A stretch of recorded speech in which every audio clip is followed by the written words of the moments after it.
ESPN and PFF just put out lists of NFL players that are going to likely be traded before the trade deadline on November 4th. Welcome into the Browns Report, everybody. I'm your host, Joey O'Donoghue, and today we're going to talk about some trade targets for the Cleveland Browns. There's some big names on this list that are likely getting moved. We've got the insiders, the scoops telling us who. So get ready, buckle up for some Cleveland Browns trade targets and rumors. But if you want a big move to happen for the Browns, if you want Andrew Berry to go out there and make another big trade, like the video right now for some good luck. If you want to see Berry pull the trigger and bring someone into Cleveland, our offense desperately needs help. So we're going to get into our list here pretty soon. But like the video before we do if you want a big move to happen for Cleveland once again.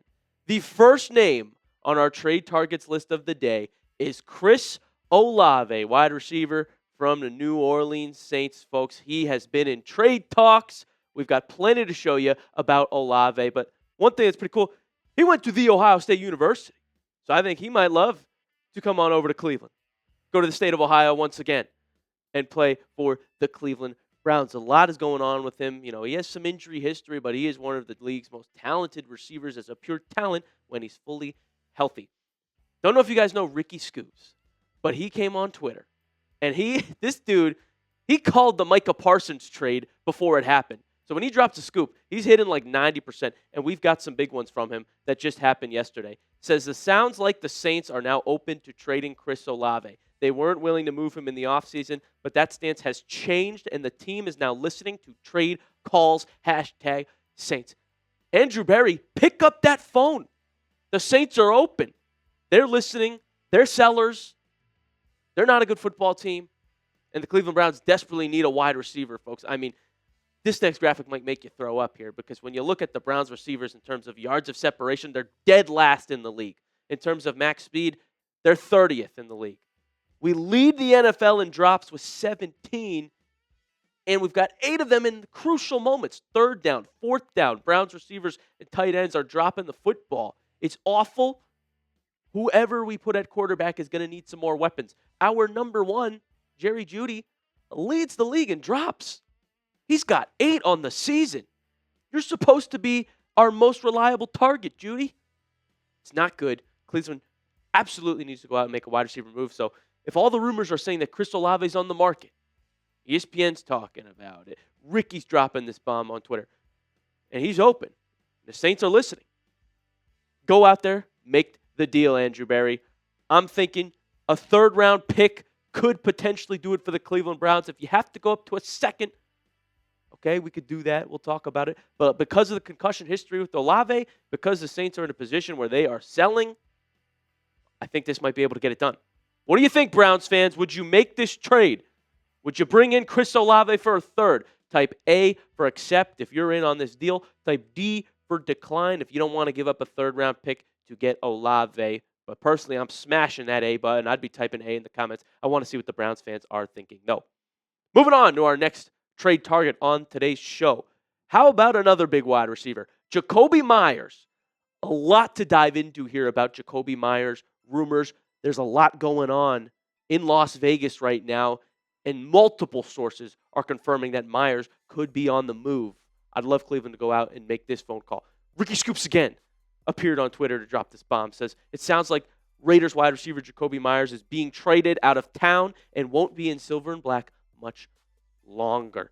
That's one source talking about it. ESPN and Adam Schefter talked about it. And Jakobi Meyers has put together a decent career for himself, especially the last 4 seasons. I mean, you look at last year, he's a 1,000-yard receiver, 4 touchdowns, 8 touchdowns the year before. He's had a very consistent career, and this is what Cleveland needs in their wide receiver room. Consistency. Someone who you can trust as a reliable target, not to drop the ball, but to advance the offense. Jakobi Meyers would be a great fit for the Cleveland Browns. And the rumor has been growing and growing and growing. Early on, we got a rumor that Jakobi Meyers was experiencing a lot of frustration in the Raiders organization. He wants a new contract. He's got $0 guaranteed this year, and every other player in the league, it seems like, is making guaranteed money. He then requested a trade August 25th. Now, obviously, that hasn't happened yet, but as we get closer to the trade deadline, well, you might expect this to resurface. Furthermore, Adam Schefter links Jakobi as a potential trade candidate listed Meyers in his big list of trade rumors before the deadline, and he is the only Raider featured in that article, folks. Signs seem to point to Meyers getting moved. And our Raiders host, Mitchell Renz, says that Jakobi is the #1 trade candidate on the Raiders for 2025. Everything's aligning. It seems like he's on the move. And if that's going to be the case, well, then why not let it be to the Cleveland Browns? We need a wide receiver. Barry, hit those phones. You've done great so far making trades this season. Do it again. If we can get Jakobi for a 4th-round pick, I'm all in on that. Again, if you have to bump it up to a 3rd, that seems like what the Raiders would want to do. We got picks. We can do that. But this would be my ideal trade idea. We get Jakobi Meyers. Raiders can take a 4th-round pick from us because he'll be a free agent in 2026. This is a contract year for Jakobi Meyers, who signed an extension worth $33 million. So it's not like he's already locked up to the team that receives him. That's why I have it as a 4th. But if Cleveland does end up getting him, I'd like to pay him in the offseason because we desperately need a wide receiver going forward. What's so interesting about the Cleveland Browns is we are both buyers and sellers. I don't know if we've seen a team like this before. I mean, this is evidenced by the Tyson Campbell trade, right? You sold Greg Newsome, but you also needed to acquire a corner to be on your roster for the future who's on a long-term deal. There were multiple Cleveland Browns on the trade block. Many of our offensive linemen, David Njoku's a trade candidate, Shelby Harris, Adam Schefter listed as a trade candidate. But we're also buying, right? I mean, you trade away Joe Flacco, you bring in Cam Robinson in a trade. Like, Cleveland is making so many moves. I think they're one of the most likely teams in the NFL to make some more trades before the deadline. They're doing both buying, both selling, which is why you're going to want to stay tuned, folks. We've got some more Cleveland Browns trade targets coming up on the show, and that's why you want to subscribe as well, because when they do make that trade, inevitably, we'll be here to update you with it. But first, a word from our friends over at PrizePicks. This episode is brought to you by PrizePicks. You and I make decisions every day, but on PrizePicks, being right can get you paid. Don't miss any of the excitement this season on PrizePicks, where it is good to be right. And honestly, I am just so hyped that football is back on Sundays. All is right with the world, and I'm big into daily fantasy with PrizePicks. I'm obsessed with it because it makes all the games more entertaining. And before the Browns play, I lock in on all my players in my lineup and their player projections. PrizePicks is simple to play. Just pick more or less on 2 to 6 player stat projections. If you get your picks right, you could cash in, and PrizePicks is the only app that offers stacks, meaning you can pick the same player up to 3 times in the same lineup. Want to pick more on Josh Allen's pass yards, rush yards, and touchdowns? Now you can pick all of them in the same lineup only on PrizePicks. You know I had to go and make a lineup of my own with our division opponents playing on Thursday Night Football. How about Jamar Chase, more than half a touchdown? Our old friend Joe Flacco, less than 235.5 passing yards. He's not doing that against the Steelers defense. And finally, Trevor Lawrence, more than half a passing touchdown. I like what he's been doing in Jacksonville lately. If you want to make some money, you can download the app today and use code CLNS to get $50 in lineups after you play your first $5 lineup. That's code CLNS to get $50 in lineups after you play your first $5 lineup. PrizePicks. It is good to be right. Folks, this next name on the list is a big one, but I think there could be some validity to this. How about Jaylen Waddle being a trade target for the Cleveland Browns? This one, he might be the best wide receiver I've named so far. You can argue Olave or Waddle, but there's some good targets on here, folks, that are actually on the trade block, and Cleveland needs that. They need the wide receiver one. I was saying other guys like Pop Douglas, some other like wide receiver 2, wide receiver 3s, but we need a star in that room because Judy's not what he was last year. If we can get Waddle, that'd be great.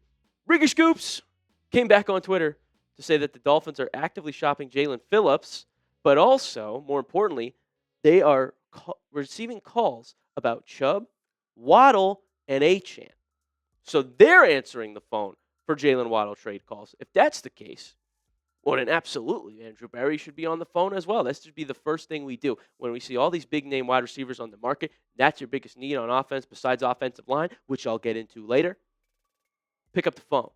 Waddle, a speedster, pair him with Bond. Imagine the explosiveness, the electricity. Our offense needs that kind of life. You pair Waddle and Bond, that'd be pretty fun to watch. And we'd still have Judy on our roster. So Waddle as a career receiver has had a very solid career. I mean, the last 4 years, he's been pretty good. Touchdown machine early on. 8 touchdowns in 22, 6 touchdowns in 21, and this man's had over 1,000 yards receiving 3 straight years from 21 to 23. So Waddle would absolutely help out the Cleveland Browns. The price for Jaylen Waddle, though, a little steeper than the other 2 wide receivers I've already named. Dolphins would want at least a first-round pick, I'd imagine, for this. However, the Cleveland Browns have 2. They are a team that could actually feasibly do this deal, make this offer, and still have a first-round pick if they only had to give up 1. But because the Dolphins are going to be a little bit stingy, but they're sellers as well. I mean, they're a team that looks really bad. We play them this Sunday. Let's go beat them and take their best wide receiver at the moment with Tyreek Hill being injured. But they're sellers, and Cleveland could buy with how many first-round picks and picks as a whole we've accumulated. So how about this? Let's give Miami our first-round pick. It will probably be the better first-round pick than the one we got from the Jags, which would sweeten the deal a little bit more for the Dolphins, who signed Waddle to a big extension. And then Cleveland can bring in number 17 to rep the brown and orange. Who says no to this one? Would you do this deal, Browns fans? Type Y for yes if you're in on giving out our first-round pick for Jaylen Waddle. If you're not about it, type N for no in that comment section. But would you do the deal, Browns fans? I want to know from you guys in the comment section. You give up a first for Jaylen Waddle. Let's move on to our next trade target here on the list. All right, we've looked at a lot of offense, a lot of wide receivers. Let's move on over to the defensive end. Well, you're saying, Joey, our defense is pretty good. It is, except for one area, and that's corner depth. Trading for Tyson Campbell, for Greg Newsome, a little bit of a swap.